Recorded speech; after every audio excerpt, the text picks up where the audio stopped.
Leaders who delay reckoning after catastrophic failure almost always imagine time as the great eraser. In reality, time behaves like a solvent. It strips away provisional justifications and leaves the underlying question exposed. War is an effective shield early on, when urgency is real and institutions instinctively close ranks. But later that shield stops working because it no longer answers the question people are actually asking. That question is not whether the country was fighting, it's why leadership will not allow itself to be examined independently. And what makes this moment particularly corrosive is that it's begun to damage institutions who are not responsible for October 7th at all.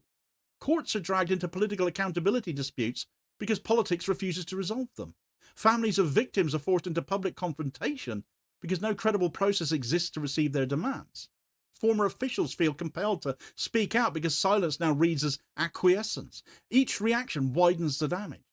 October 7th stops being a security collapse and becomes an institutional stress test, with consequences extending far beyond the original failure.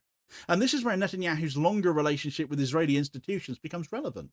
Because for years he's framed the courts and the watchdogs and the oversight bodies as obstacles rather than safeguards, as political actors rather than stabilizers.